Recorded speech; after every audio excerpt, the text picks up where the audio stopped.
Bienvenue à tout le monde, un grand plaisir de nous retrouver encore. Télévision selon le cœur de Dieu, TVSCD, dans votre belle émission, grande émission, Toutou Mbolambouk avec Gramik Legan. Merci beaucoup à l'équipe, Steve Toumba, Henri, Congolo, merci beaucoup Tonton Mike, Michael Djouma, Pasteur Gabin et Bishop Maf.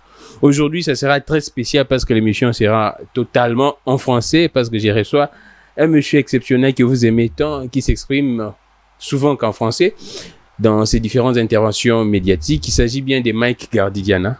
Avec lui, nous allons parler de l'actualité politique, plus précisément l'Union Sacrée. Quel avenir pour l'Union Sacrée? Parce que, après les dépôts de la proposition de la loi complétant et modifiant la loi électorale de M. Noël Tiani, endossée par les députés Ntingi Pouloulou, l'ensemble pour la République de Moïse Katumbi s'est dit indigné, et l'ensemble pour la République de Moïse Katumbi menace de quitter les navires au cas où cette opposition serait alignée dans les calendriers d'activités parlementaires au niveau de l'Assemblée nationale.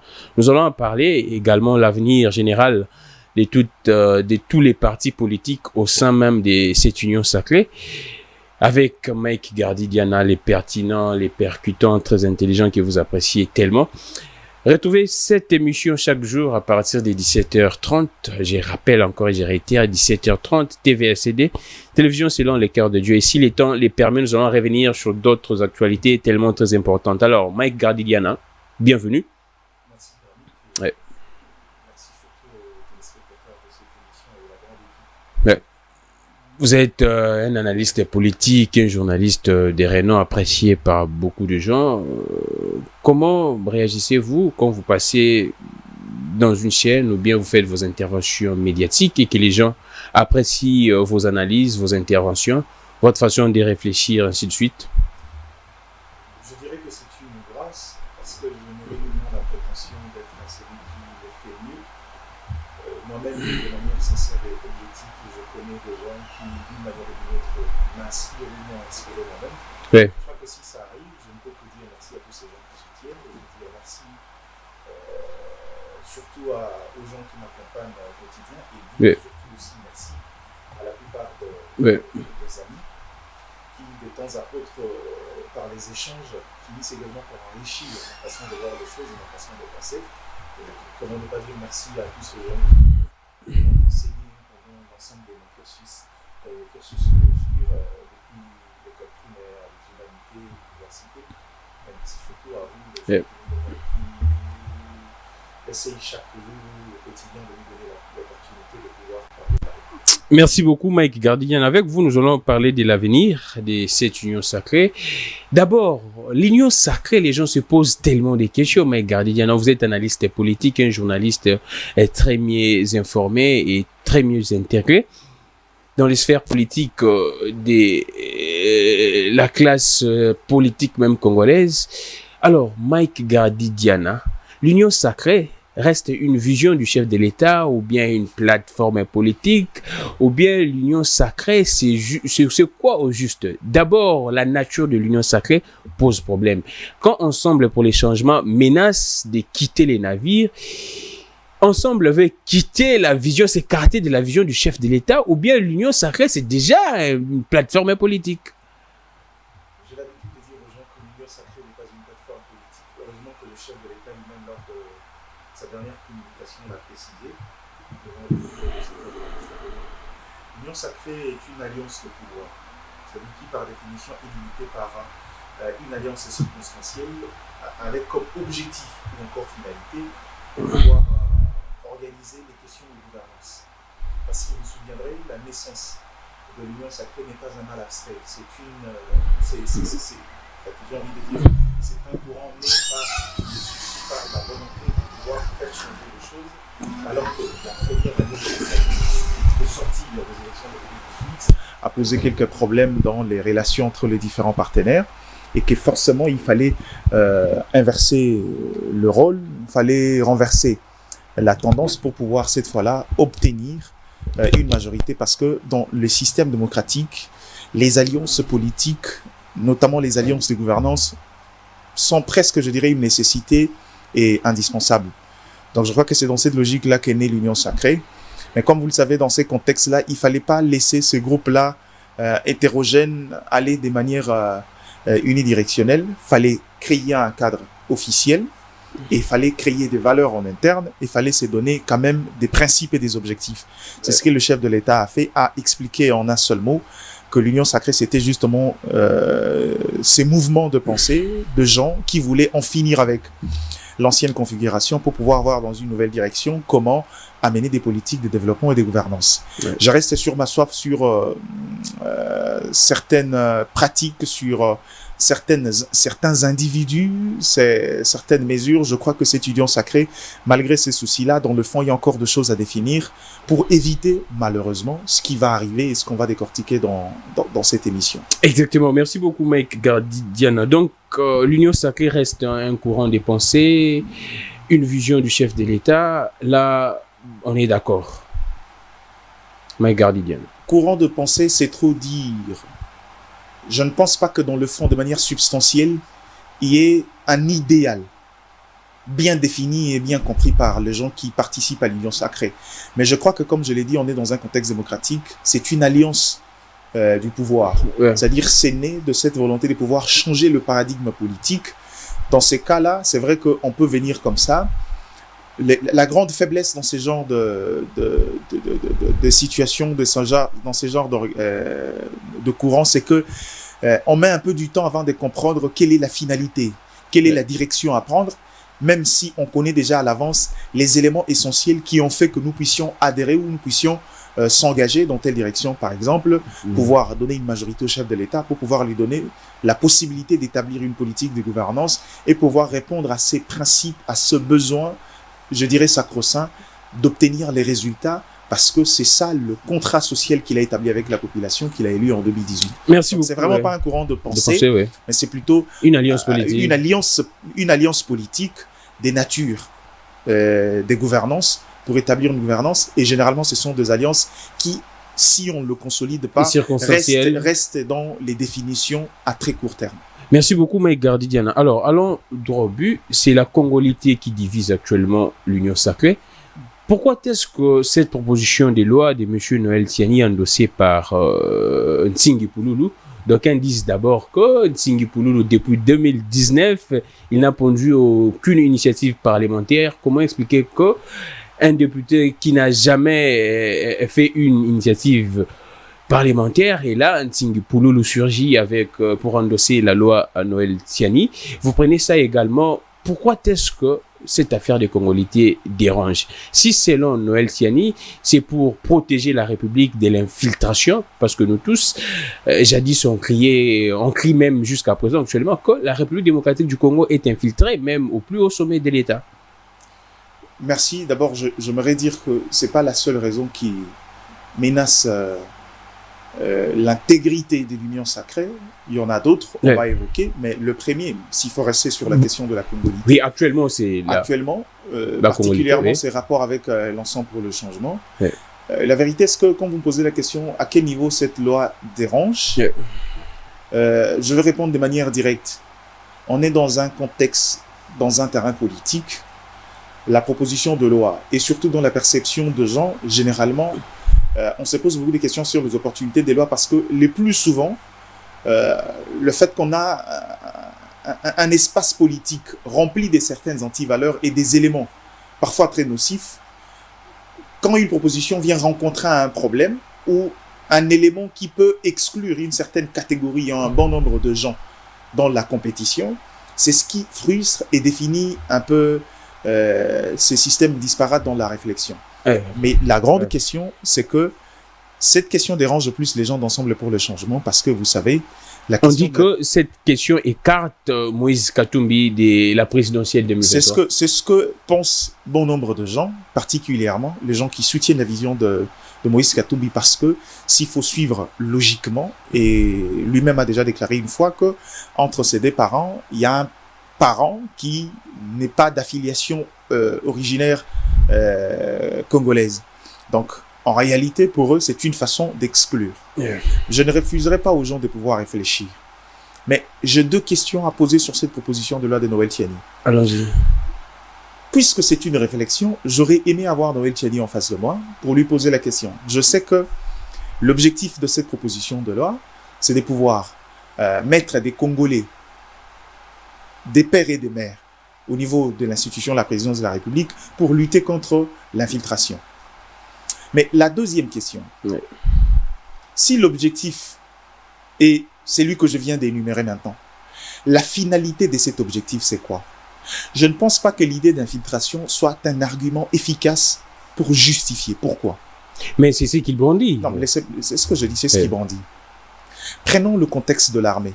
Est-ce que lorsqu'on parle de l'infiltration dans les forces armées de la République démocratique du Congo, on peut estimer vraiment à quel pourcentage le caractère hybride ou encore le caractère expatrié des gens qui sont dans l'armée comme le seul élément et la seule jonction pour pouvoir infiltrer l'armée? Je pense que c'est sous-estimer et limiter un peu le problème. Aujourd'hui, j'ai toujours l'habitude de le dire aux gens. Il est vrai que le Congolais, on a fait preuve de beaucoup de solidarité, mais il y a un élément essentiel que les gens négligent, c'est qu'il y a une sorte d'implosion interne, sociale.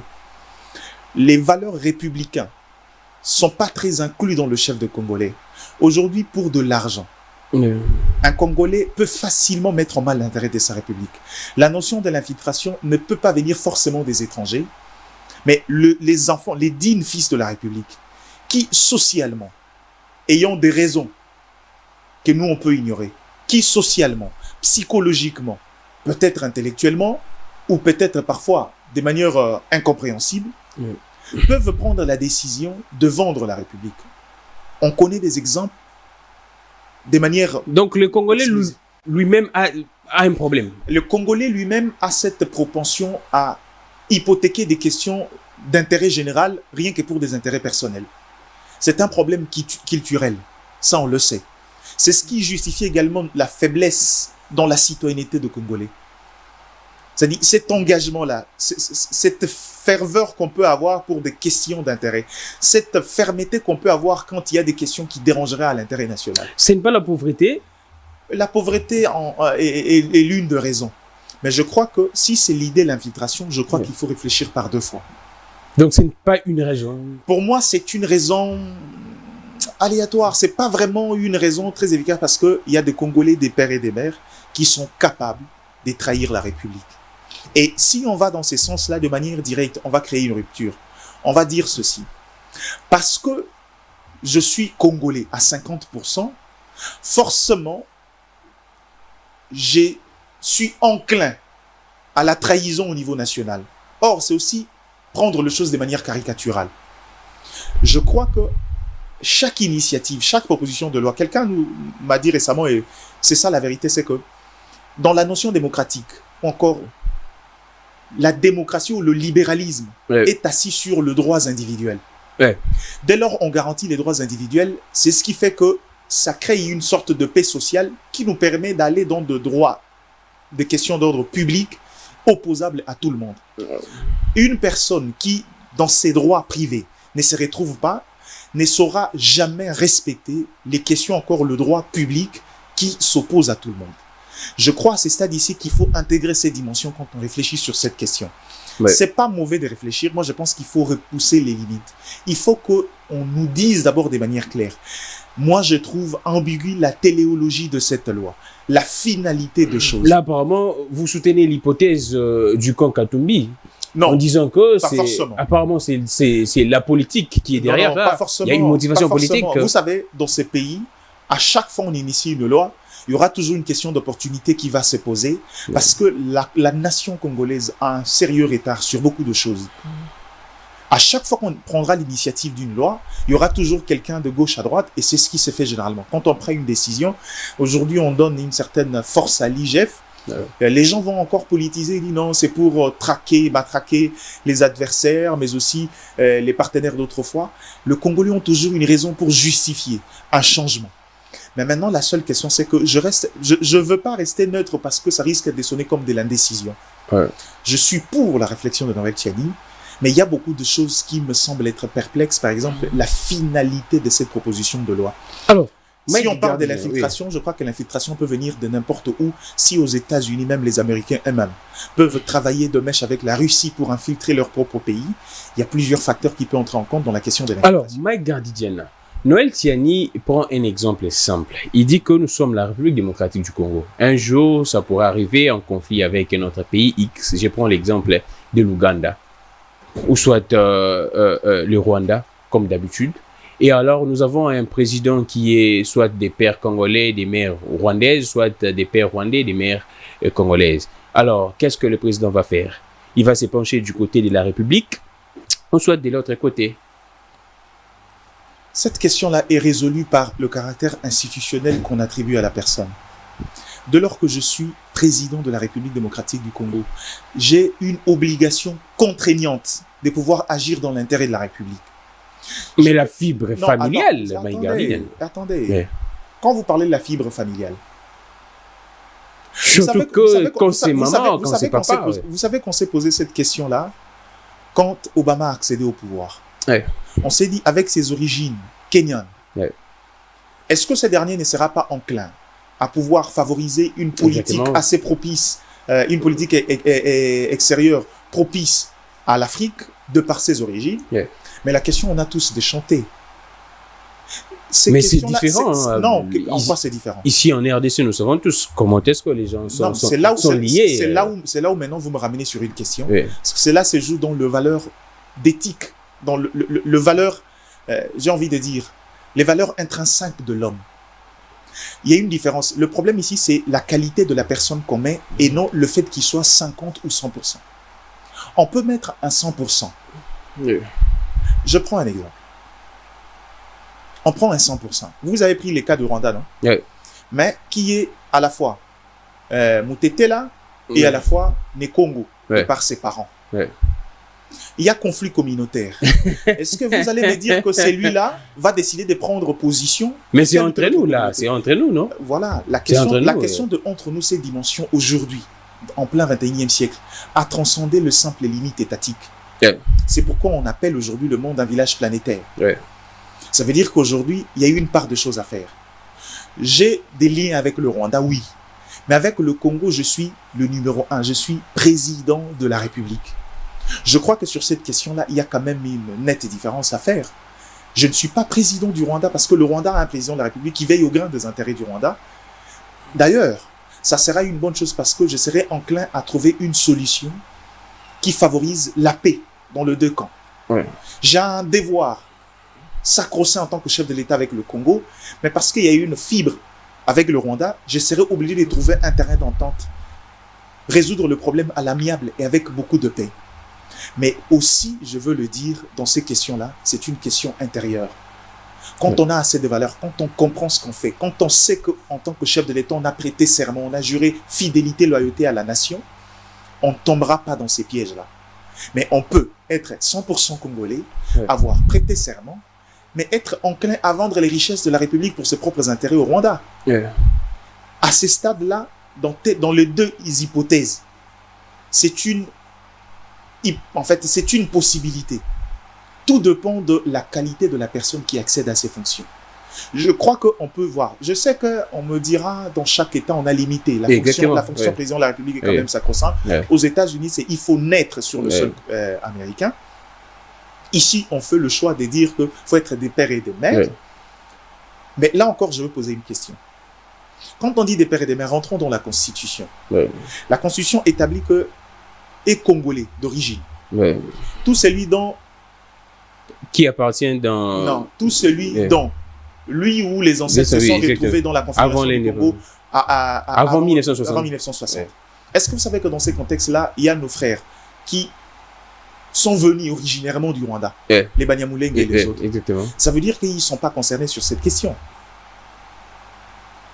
En réalité, on peut dire aujourd'hui que ces débats-là avec les Banyamulenge est clos. Mais quand la Constitution leur donne déjà une nationalité congolaise... Je veux juste qu'on se mette d'accord. Ça veut dire qu'aujourd'hui, dans ces contextes-là, on ne peut pas exclure un Munyamulenge. Alors que moi et vous, on sait ici que récemment, Azaria Sourbero a été vilipendé. Rien qu'à cause de ses affiliations. Vous comprenez? Il faut faire très attention avec ces questions-là. Alors vous ne voyez aucun bien de cette loi, ou bien il y a quand même une portion de cette loi qui serait intéressante? Le côté bon de cette loi, c'est que, dans l'idée, c'est de pouvoir amener quelqu'un qui a une fibre intégrale du nationalisme et du patriotisme. Mais dans la réalité des choses, je crois qu'il y a des mesures à établir. Chaque Congolais des pères et des mères n'est pas forcément un patriote. Ils nous ont prouvé ça plus d'une fois, des gens qui sont entrés dans le groupe, si bien dit. les gens qui sont entrés dans le groupe, qui ont financé et soutenu le groupe rebelle pour tuer leurs propres frères, parfois des originaires de ces coins-là. Vous comprenez? Si on veut aller sur cette fibre-là, c'est pas une garantie absolue. C'est là où moi j'ai mis un peu de gants sur cette question-là. Vous comprenez? Je suis ouvert à cette proposition de loi Tiani, de la loi Tiani, mais particulièrement, je crois qu'il faut encore beaucoup plus des raisons pour que j'adhère. C'est le moment ou bien ce n'est pas le moment? Non, la question d'opportunité, je suis pas de ceux qui... Je crois qu'on peut réfléchir à n'importe quel moment. Généralement, c'est quand on établit les limites avec les considérations politiques, on va souvent trouver la limite dans les opportunités. On fait une comparaison avec l'ivoirité et ainsi de suite. Est-ce que la comparaison n'est pas raison ou bien... On n'est pas dans un contexte socio-culturel que la Côte d'Ivoire. Ce qui fait que je refuse souvent le mimétisme. J'aime pas trop aller dans ce genre de comparaison. Alors, Mike Gardidiana, entrons dans la politique. Les chefs de l'État, on croyait que ces débats c'était fini. Les chefs de l'État parlaient face au sénateur de l'Union Sacra. Apparemment, les chefs étaient contre cette loi. Mais pourquoi est-ce que ça refait surface? Et les camps Katumbi pensent que la présidence de la République est derrière ça. Si on ne citerait pas le nom du président de la République, on dit que la présidence est derrière ça, ou soit certains cadres de l'UDPS seraient derrière, et qu'Ntsingi Pouloulou a une promesse de la part de certains caciques du régime, ou soit de l'UDPS. Vous savez que depuis toujours, nous tous, on savait que Noël Tiani est demandeur, en fait, demandeur c'est trop dire, mais souhaitait avoir la Banque centrale du Congo. Il a continué à marteler sur sa loi alors qu'on vient à peine de nommer quelqu'un d'autre à ses postes. Madame Kabedi, que je salue d'ailleurs. Je crois que j'aime pas tomber dans ces débats à ce stade-là, mais je crois que c'est pas un fait anodin. Ce n'est pas un fait anodin. Non, pas anodin. Faisons un peu une analyse, je dirais, aléatoire. Parce qu'aujourd'hui, il est vrai et connu de tous, parce que Katumbi l'a déjà dit lui-même dans une interview, qu'il y a quand même une partie de lui qui a des origines étrangères. Quand vous prenez une question qui exclut un leader politique aussi connu et aussi important de la scène politique comme Moïse Katumbi, à quoi s'attendez-vous?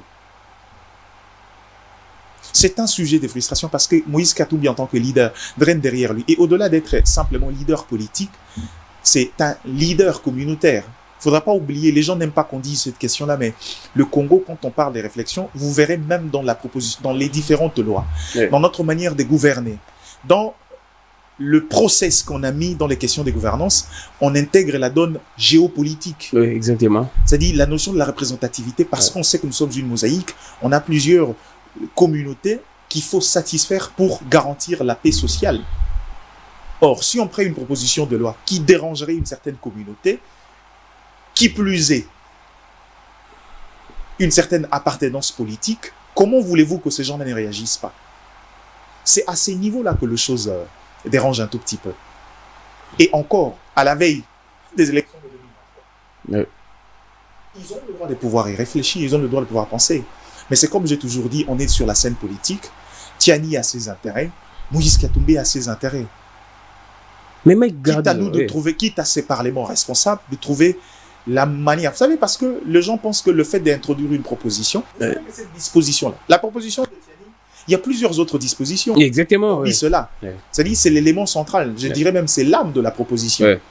Ça veut dire que le Parlement peut, au nom de la paix sociale, décider d'amender, de renchérir ou de modifier. C'est-à-dire, attendons voir sur quel terme le Parlement pourra décider sur cette Exactement. C'est ça et on pourra voir à la mesure du possible qu'est-ce que ça engendrerait. C'est ce que certains pensent. Pourquoi Ensemble veut claquer la porte de l'Union Sacra? Aussi longtemps, Ensemble a des représentants au niveau de l'Assemblée nationale qui peuvent être présents, en tout cas lors du débat. Il y a une différence entre être présent et être capable d'influencer le vote. Il y a une différence. Il y a une différence. Laquelle Il s'agit d'un Parlement qui vote par le principe de la majorité. C'est ça le principe au niveau du Parlement. Quand on sait qu'on part déjà minoritaire. en minorité, Yeah. c'est difficile de pouvoir croire. C'est également l'élément qui fait que la plupart de gens constituant la minorité au niveau du Parlement ont tendance à ramener les débats hors cadre institutionnel. Yeah.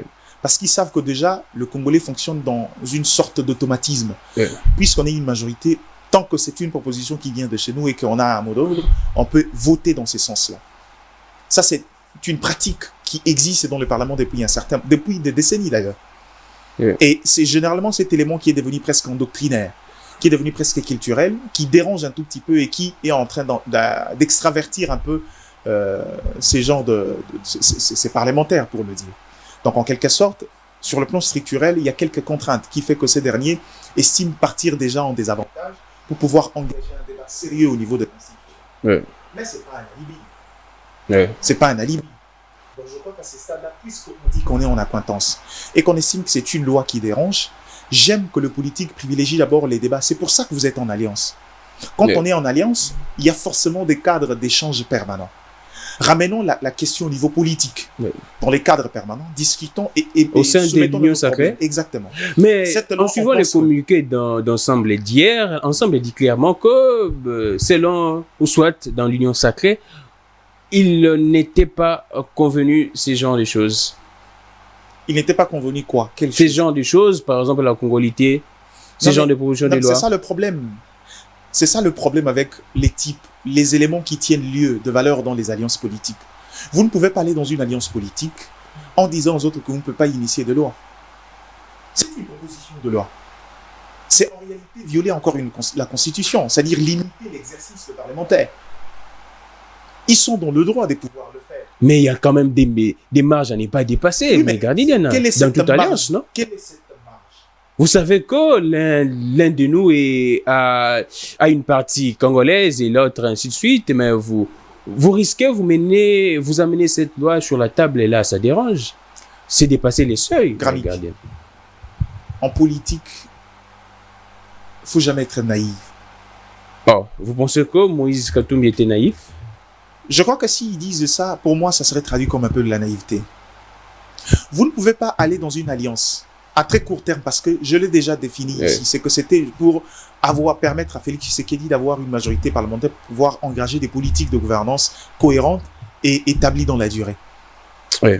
Alors qu'à l'avance, nous savons qu'en termes de finalités politiques, ces deux protagonistes, c'est pour les élections de 2023. Vous ne pouvez pas vous engager tout en disant à l'autre que vous ne ferez rien pour pouvoir déranger à notre quiétude. Et encore faudrait-il dire,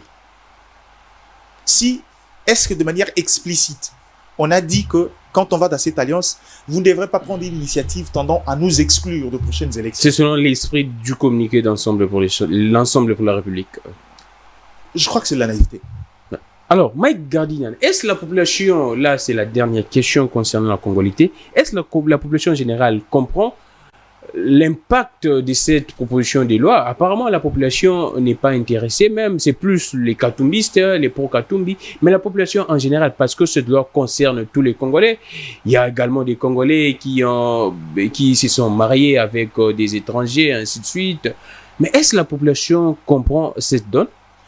L'importance même des... J'ai envie de dire... les limites, j'ai envie de dire... conséquences. J'ai envie de dire 6 mois. Je ne comprends pas très bien la finalité de cette proposition de loi. Je ne sais pas, mais je pense que bon nombre de Congolais comme moi n'ont pas encore compris aussi la teneur de cette proposition de loi. Il faut une sensibilisation, une communication, ou soit faire quoi? La sensibilisation devrait... pour éviter la controverse, la sensibilisation devrait venir des initiateurs. Je sais que le docteur Noël Thiami a fait l'effort de pouvoir communiquer les plus souvent, mais il est resté sur le champ, je dirais, purement... politique. Pas politique, il n'était pas très politique, parce que s'il était entré dans le champ politique, beaucoup de gens auraient trouvé des éléments pour dire si c'est une mesure de contrainte politique ou pas. Il est resté sur la dimension, juridique, et avec les effets que cela pourrait engendrer. Par exemple, avoir l'assurance d'avoir un Congolais des pères et de mères, sans pour autant nous dire dans la finalité c'est quoi la garantie qu'on veut avoir par cette décision-là. Aujourd'hui, une maman qui vend ses braises, ses tomates au coin de la rue, de l'avenue, est-ce que cette maman comprend? aura du mal à comprendre et les avantages et les désavantages. Exactement, c'est ça le problème. C'est là où je dis que c'est aux initiateurs de pouvoir communiquer. Sinon, s'ils ne le font pas, la nature horaire du vide, c'est ce qui fait que la personne affectée par cette proposition de loi, comme le disent ou le pensent les proches de Moïse Katumbi, pourront également créer une certaine ambivalence dans les questions d'intérêt. Oui. Et vous savez, dans ces contextes, c'est déjà une guerre communicationnelle. Oui. Et quand ça intervient au niveau de la communication, c'est celui qui a plus de force qui réussira à pouvoir distiller son argumentaire dans le chef de Congo. Oui. Alors, Mike Gardian, on parle maintenant de l'union sacrée. Cette loi divise déjà l'union sacrée et... C'est déjà... pas la seule proposition qui divise l'union sacrée. Il y a encore quoi? Le deuxième élément, c'est les ambitions à très long terme.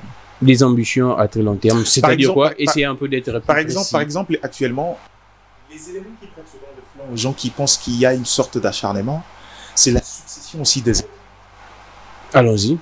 Par exemple, actuellement, il y a eu une pétition contre Modeste Bati Lukwebo.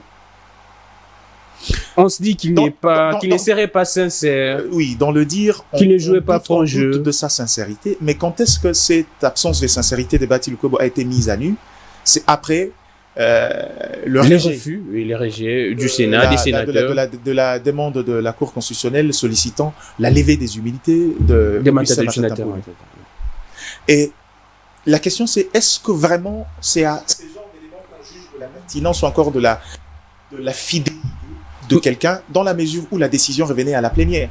On dit que quand vous n'êtes pas fidèle dans des petites choses, alors dans les grandes choses... Mais c'est lui le président du Sénat. Et puis l'union sacrée majoritaire au sein du Sénat. Oui, c'est ça le problème. Ce que les gens ne savent pas, c'est que dans la notion parlementaire, dans le droit parlementaire, la souveraineté est donnée à la plénière. La plénière est plus grande que le bureau. Toutes les questions cruciales, en dernier lieu, la décision revient à la plénière. Mais nous sommes en politique, mais regardez, nous savons comment est-ce que ça se passe. Ramènons-nous sur la question politique. Le problème, c'est qu'on voudrait de son efficacité ou de sa sincérité. C'est là où, sémantiquement, non.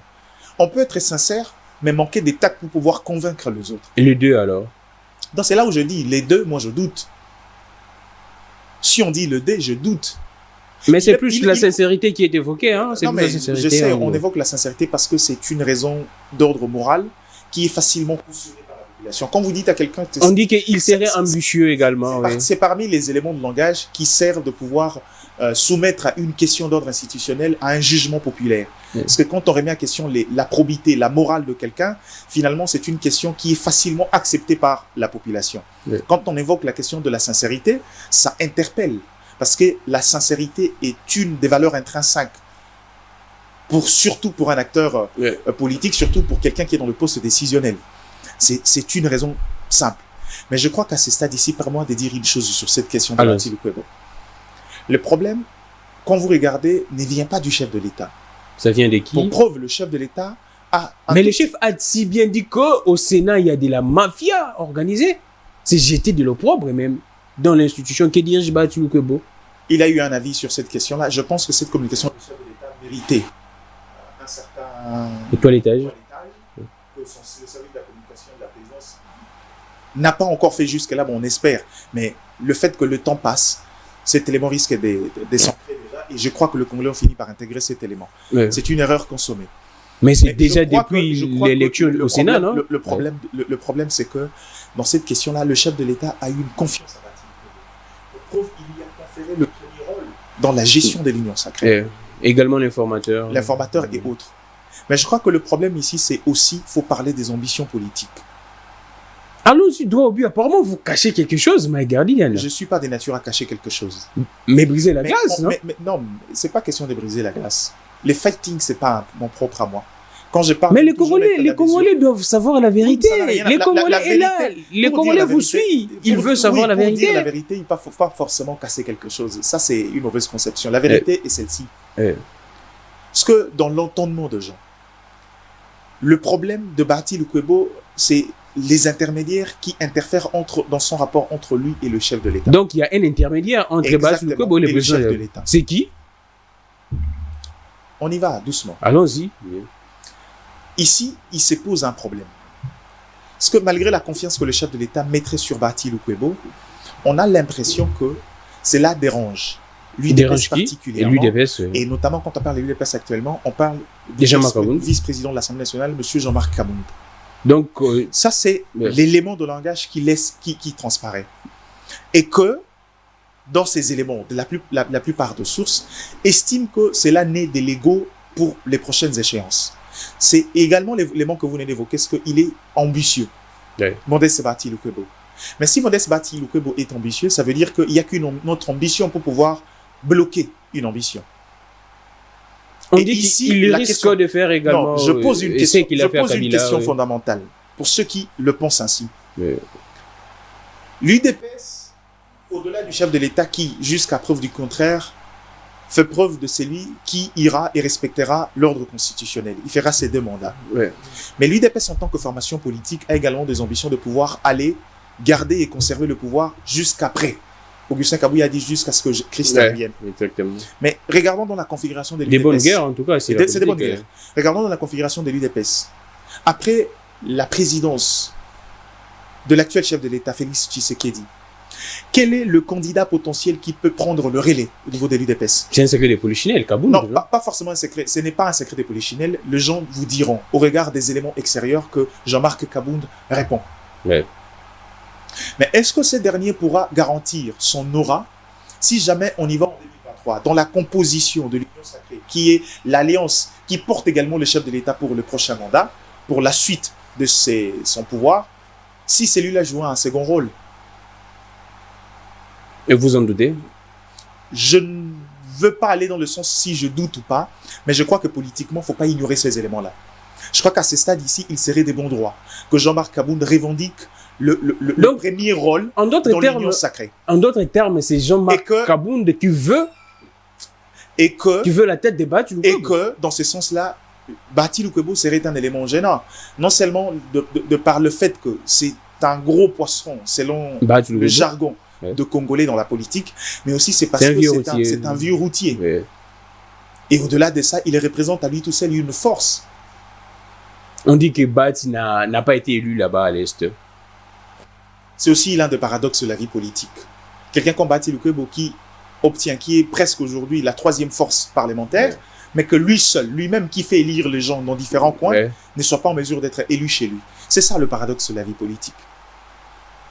Donc, la grande question aujourd'hui, c'est que ce que je voulais dire... Alors, le problème, c'est entre Kabound et Bahati Lukwebo. Selon plusieurs sources, c'est ça le problème. Mais là où moi, je veux axer mon intervention, c'est que il est important de le dire au chef de l'État. Dans le contexte ici, les alliances politiques, c'est aussi l'agrégation des intérêts sociétaux. Ici, il est important de savoir, est-ce que ça profiterait à l'UDPS? Parce que je comprends aussi. L'UDPS ayant subi les influences et les caprices des autres alliés qui étaient devenus un peu trop gourmands, veut cette fois aller dans une politique, dans un quinquennat où l'UDPS aura la main sur sa politique de gouvernance. C'est une ambition légitime. Mais la question, c'est que dans la réalité politique, est-ce que l'UDPS aujourd'hui, avec les alliés, moins connus des alliés, par données empiriques, déjà enclins à l'idéologie de l'UDPS, peut prétendre avoir cette majorité? Parce que le danger, ça serait de vouloir résoudre un problème en créant un autre. Aujourd'hui, l'idée de pouvoir mettre des côtés... Créer quel problème? J'y arrive à ce problème. L'idée de pouvoir fragiliser, ou encore de mettre des côtés tous les autres alliés qui représentent une certaine force, pour avoir des propres forces qui seront totalement acquises à la force de l'UDPS, risque de mettre ensemble par les destins, ou encore par les destins du sort, un autre groupe de gens qui constituent une grande force. Je m'explique. Je ne pense pas qu'en 2 ans, l'UDPS peut préparer des leaders d'opinion capables d'être élus face à des gens également qui ont l'aura et une certaine expérience politique. On dit que l'UDPS à la base, mais regardez, Diana. Oui, l'UDPS à la base, mais vous savez, il est un danger en politique d'aller avec cette sorte d'autosuffisance. Mais le grand danger que moi je redoute, c'est que quand vous mettez les gens à l'écart, forcément ils finissent par s'unir par le destin du sort. C'est ce qui a expliqué un peu Ginval et les autres. C'est pas parce qu'ils voyaient tous les choses de la même manière. C'est parce qu'ils se sont constitués en un groupe qui avait un ennemi commun, qui était Joseph Kabila. Et aujourd'hui, ça serait une mauvaise politique de pouvoir mettre en face du chef de l'État des gens, de vieux routiers politiques qui, par le destin du sort, se mettront ensemble pour le combattre. La meilleure des choses aujourd'hui, parce que quand vous avez quelqu'un comme Bati Lukwebo, je ne sais pas, à moins que ça naisse dans les dernières minutes, mais jusque-là, je ne sens pas en lui l'ambition présidentielle. Alors, Mike Gardiner, je sens juste en Bati Lukwebo cette ambition de vouloir apporter cette force et trouver des alliés avec qui ils vont partager la politique de gouvernance. Mais c'est un politique, il ne faut rien exclure. Je sais que c'est un politique, il ne faut rien exclure, c'est ce que je dis, mais il faut gérer les ambitions à long terme. Et jusqu'à présent, il ne présente pas ces dangers-là pour la présidence de 2023. Alors, Mike Gardiner, le président de la République est au courant de tout ça, ou bien non, soit le président de la République fait semblant, ou bien il est complice dans tout ça? Complice, je ne sais pas à quel niveau. Ou soit il fait semblant, soit il ne connaît rien sur ça. Non, je ne pense pas qu'il fait semblant. Je crois qu'il essaie parce qu'il sait également qu'ici, en face de lui, il a sa formation politique, l'UDPS, qui, parfois, faut dire vrai, semble pas à tout moment partager le même point de vue que le chef de l'État. Ça, c'est une valeur. Et l'UDPS reste un caillou. À un certain moment, c'est un parti qui, de temps à autre, ne partage pas forcément le point de vue du chef de l'État et UDPS en tant que parti le fait savoir au chef de l'État. Et quelles seraient les raisons? La question, c'est que cette divergence. C'est ça la vie démocratique. Il est chef, oui, mais le parti aussi qui, généralement, gère la vie et les ambitions politiques de ces regroupements à longueur de journée, peut voir les choses différemment. Mais le bonheur, c'est que au lieu de le soumettre à la place publique, on en discute en interne et on trouve un compromis. Et si jamais on n'arrive pas, en tant que chef, il peut s'imposer. Et qu'est-ce que le président doit faire maintenant? Permets-moi, je veux finir. La question maintenant à ce stade ici, c'est que le chef de l'État le sait. Mais le problème, c'est qu'en tant que chef de l'État, le caractère épidermique n'est pas attaché à lui. Et aussi, il ne faudra pas oublier, il y a un lien organique, certes, avec l'UDPS, mais maintenant, ce lien organique est défini de manière limitée. Ici, la priorité pour lui, c'est la nation congolaise. C'est d'ailleurs pour ça qu'il a cédé la présidence et bien octroyé à Jean-Marc Kabou, qui, je ne sais pas pourquoi, jusqu'à aujourd'hui, il est intérimaire. Exactement. Parce que lui-même aussi, il doit nécessairement regarder ses fonctions, laisser ses postes à quelqu'un d'autre. Exactement. Donc, c'est à ces stades-là que je sais qu'il sait, mais c'est la politique. La politique, quelqu'un a dit une fois, c'est que un bon boxeur, c'est celui qui commence par remporter la victoire avant d'engager un combat. C'est ça un gagnant. Mike Gardiner, les présidents doivent faire quoi? Allons-y, droit au but. La question que le chef de l'État doit faire, je ne pense pas que c'est à moi d'apprendre au chef de l'État ce qu'il a à faire pour sa formation politique et pour son ambition politique.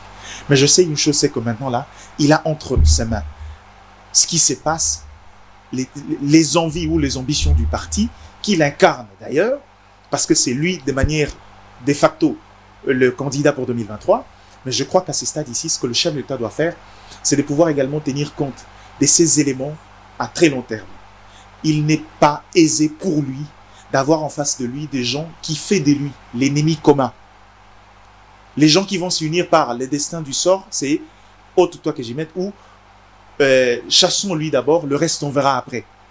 Il est important aujourd'hui que le chef d'État intègre ces dimensions. Je sais qu'Ensemble pour le changement aujourd'hui, c'est difficile parce qu'on ne peut pas vouloir partiser et conserver les ambitions à très long terme avec des gens qui sont en fait des adversaires de demain. Mais avec certaines formations politiques, il y a importance de pouvoir jouer à une certaine diplomatie, pouvoir conserver des gens qui, de temps à autre, ne constituent pas encore jusque-là, à long terme ou à très court terme, un danger pour cette ambition de briguer un deuxième mandat. Alors, Mike Gardiner, nous venons de parler des politiciens, des politiques, mais disons-les clairement, que bénéficie le peuple congolais dans tout ça, le peuple qui avait mis tout son espoir dans cette union sacrée pour essayer un peu de changer les histoires, mais aujourd'hui ça a déjà une connotation que cette union sacrée pourrait capoter. Quel est le bénéfice du peuple congolais dans tout ça? Les peuples gagnent quoi? Le bénéfice du peuple congolais, c'est que on ne peut pas parler de la question du devenir de la République sans mettre en place des institutions fortes. Mais apparemment, nous sommes en train de tergiverser. Mais oui, mais attendez. L'État n'est pas notre allié. Oui, je sais. L'État n'est pas notre allié. Mais ces temps-là, nous ne le contrôlons pas non plus. Le problème ici, c'est que on est dans une phase où il y a ce désir de vouloir faire différemment. Il y a beaucoup des erreurs, il y a beaucoup de fresques, ça c'est une certitude parce que le grand travail, c'est l'homme congolais. Mais quand vous parlez de la question de l'intérêt du Congolais, le Congolais a intérêt à voir la République retrouver des institutions fortes et avoir à la tête une politique de gouvernance qui ne va pas souffrir de simples questions des divergences politiques et non des divergences techniques. Dans le sens où on ne peut pas avoir avec nous des alliés avec qui on va dans une politique de gouvernance où on ne diverge non pas sur des questions techniques, des questions logiques, mais on diverge simplement par des questions d'intérêt politique. C'est ça la plus grande faiblesse. Et le jour où on résout ça, ça va de l'intérêt de la population. C'est-à-dire, l'autre intérêt de la population, c'est que de lors qu'on aura à la tête des institutions, des gens qui ont une certaine marge de manœuvre pour pouvoir agir, ça nous permet à nous d'avoir suffisamment des éléments pour pouvoir établir un jugement de valeur.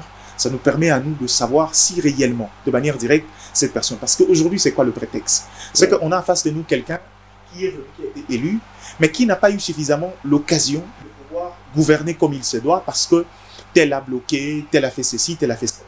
Dès lors qu'il bénéficie d'une marge de manœuvre, dès lors qu'il bénéficie d'une certaine largesse d'agir, ça veut dire que ça nous permet de dire si vous avez eu le moyen de votre politique, mais qu'avez-vous fait?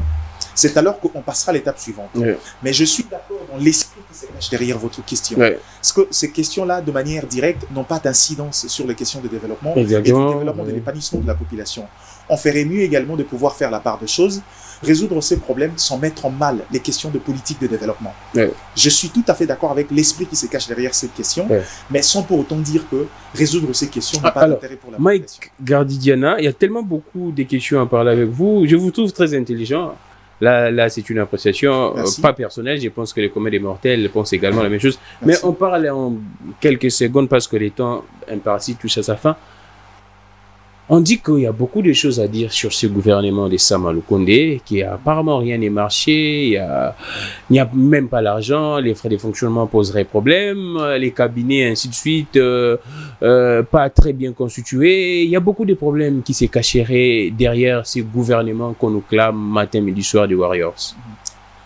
Il y a beaucoup de choses, oui, parce que jusqu'à présent, je crois que ça fait déjà plus de 3 mois que ce gouvernement est en place. Il n'y a pas encore des arrêtés pour avoir constitué des cabinets où les gens seront financièrement et mentalement motivés pour pouvoir faire le travail à la va-vite, ce que pour moi paraît être une contradiction pour un gouvernement qui veut obtenir les résultats de manière rapide.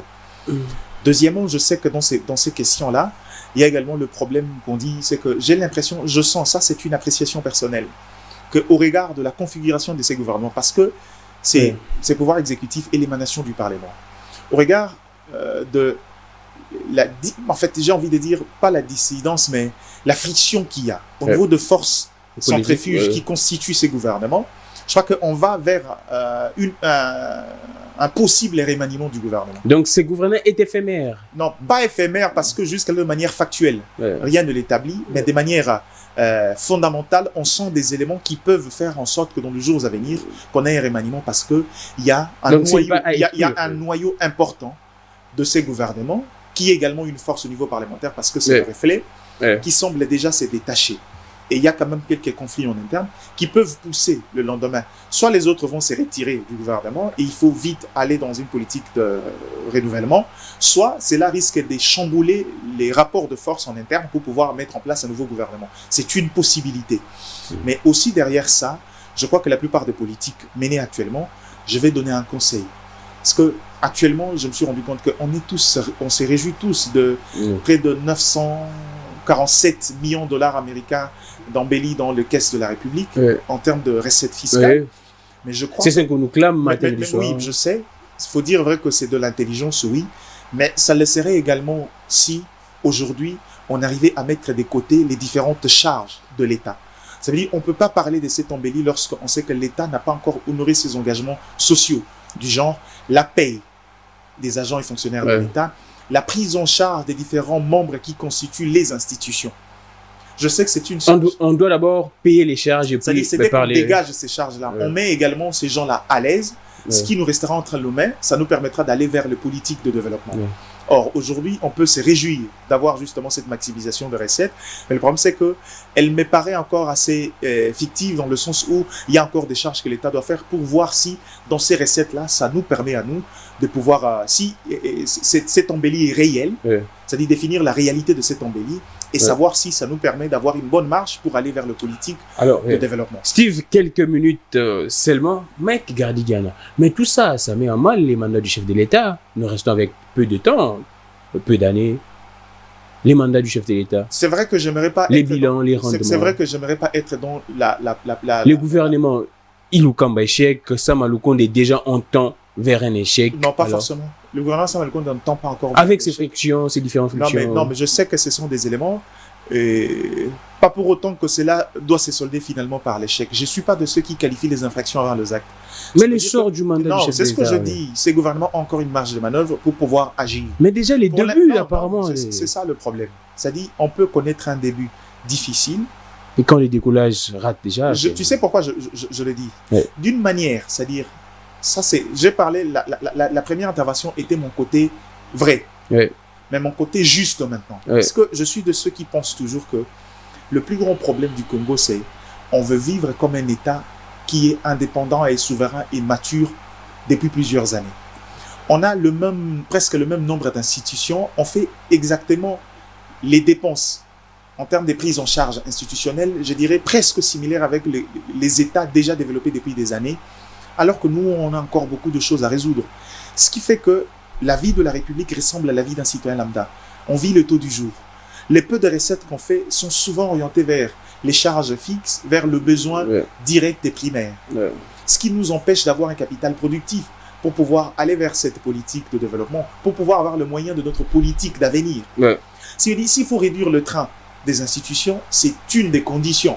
C'est l'une des éléments qui nous permettra de pouvoir aller dans cette jonction vers le changement de paradigme économique.